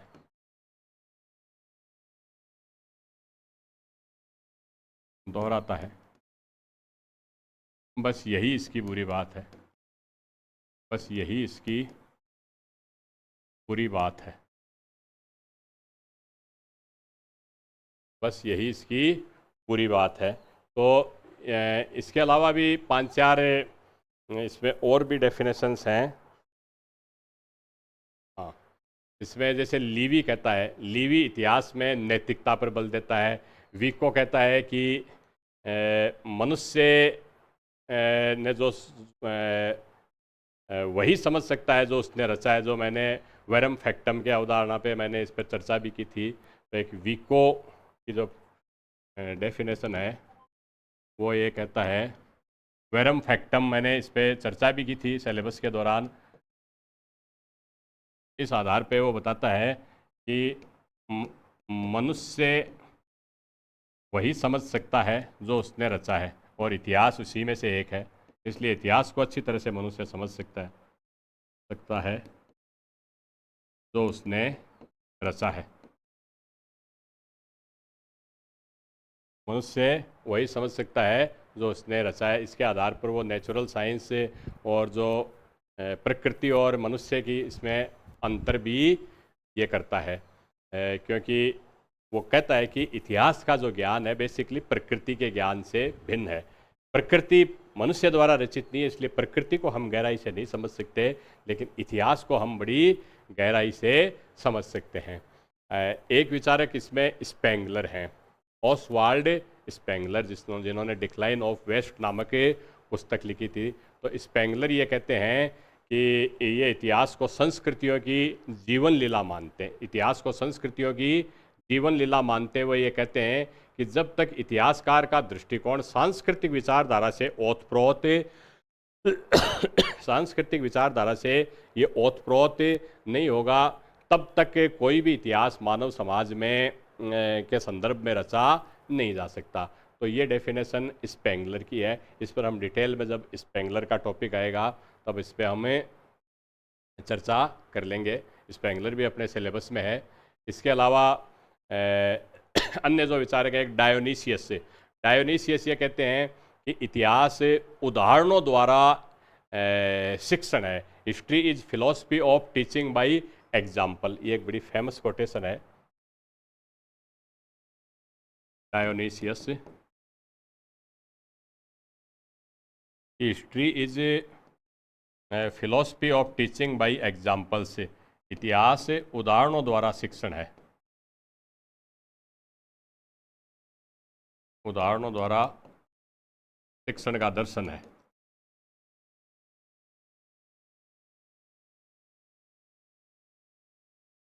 इतिहास उदाहरणों द्वारा जो शिक्षण कार्य किया जाता है उसका जो दर्शन है। अरस्तु एक चीज़ कहते हैं, पोइट्री को ज़्यादा महत्व देते हैं कि history is inferior to poetry. ये भी इस तरह का क्वेश्चन आ सकता है कि किसकी डेफिनेशन है। तो अरस्तु कहते हैं कि इतिहास काव्य से हीन है, इन्फीरियर है। काव्य की तुलना में वो इतिहास को एक इन्फीरियर या हीन दर्जा देते हैं। इसके अलावा जो अरस्तु है, इसका तो मैंने सॉरी वॉल्टेयर का भी आ गया था कि pack of tricks played on dead people, it is a history. इसके अलावा पॉलीबियस नामक जो विचारक हैं वो ये कहते हैं, पॉलीबियस, पॉलीबियस का ये मानना है कि अतीत का वर्तमान में जो निरंतरता है, सातत्य है, the continuity of past in present, it is history. यानी अतीत का वर्तमान में सातत्य या निरंतरता है वही इतिहास है। और इतिहास को वो इस आधार पे इतिहास का एक सार्वभौमिक रूप भी स्वीकार करते हैं। अतीत का वर्तमान में सातत्य, अतीत का वर्तमान में सातत्य इतिहास है। ये पॉलीबियस का कथन है। तो ये कथन है पॉलीबियस का। इसके अलावा ये पॉलीबियस और जो थ्यूसिडाइडिस हैं वो ये भी कहते हैं कि इतिहास से याद करने लायक जो घटनाएं हैं उनका एक हम संग्रह मान सकते हैं, कि जो याद किया जाए उनका संग्रह भी इतिहास है। रूसो ये कहते हैं कि इतिहास में क्या है कि बहुत सारी चीज़ें हैं। इतिहास उन बहुत सारी तथ्यों में, घटनाओं में से उन चीज़ों को चुनता है जो सत्य के नज़दीक हो। ये बड़ी फेमस कोटेशन है रूसो। इतिहास बहुत सारी घटनाओं में से उनको चुनता है जो सत्य के नज़दीक हो, जो सत्य के नज़दीक हो। तो ये जो डेफिनेशन है ये बेसिकली रूसो की है। एक विचारक है कार्लाइल। तो कार्लाइल ये कहते हैं कि इतिहास महान लोगों की जीवनी है, उपलब्धि है, यानी आम आदमी की इसमें कोई इंपॉर्टेंस नहीं है। महान लोगों की जीवनी व उपलब्धि, यही इतिहास है। ये कार्लाइल का कथन है। इसी तरह एडमंड बर्क हैं, वो कहते हैं कि इतिहास विवेक का उपदेशक है।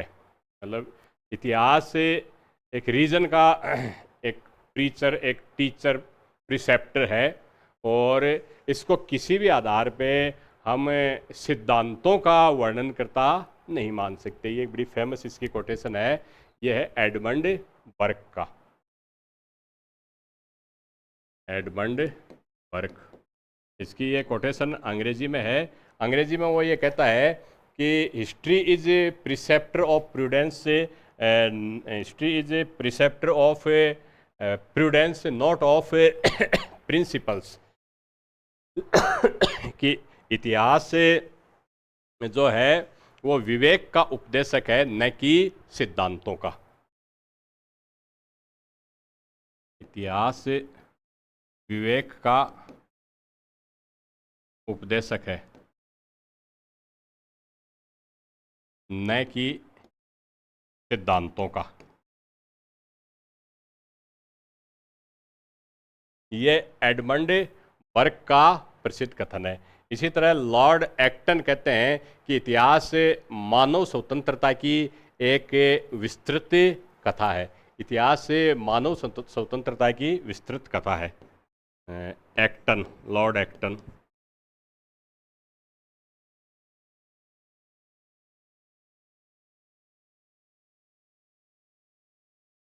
मानव स्वतंत्रता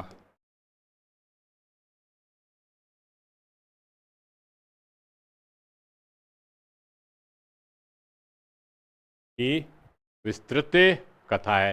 history is unfolding the story of human freedom. तो इसमें ह्यूमन फ्रीडम को अनफोल्ड किया गया है।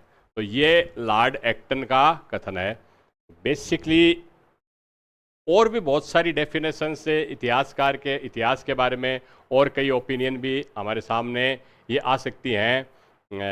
एक हेनरी जॉनसन की डेफिनेशन है कि इतिहास एक व्यापक अर्थ में, in the broadest sense, history is what ever has ever happened, कि जो कोई भी कभी अतीत में गठित हुआ है वही इतिहास है एक व्यापक अर्थ में। ये हेनरी जॉनसन का कथन है।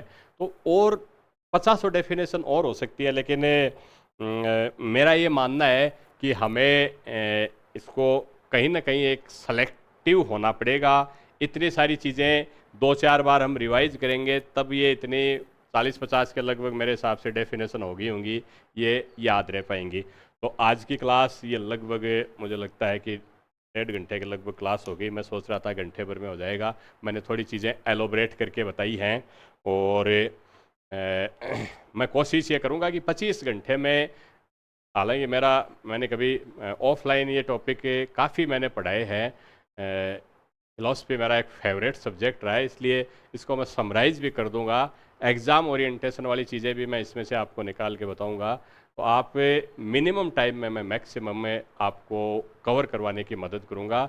ये मैं हमारे जो यूट्यूब चैनल है आर्य एडू ऐप पर ये सारी क्लासेज सीरियल फॉर्म में, जैसे जैसे क्लासेज लेक्चर बनते जाएंगे वैसे वैसे हम फ्री ऑफ कॉस्ट स्टूडेंट्स के वेलफेयर के लिए हम इसको अपलोड करते जाएंगे। तो अब नेक्स्ट क्लास में हम सिस्टमेटिकली जो एनालिटिक जो स्ट्रीम है, एनालिटिक या विश्लेषणात्मक इतिहास दर्शन है, उस पर चर्चा करेंगे। उसके बाद में परिकल्पनात्मक पे, ऐसे करते करते सारी चीज़ें हम स्टेप बाय स्टेप कवर करेंगे।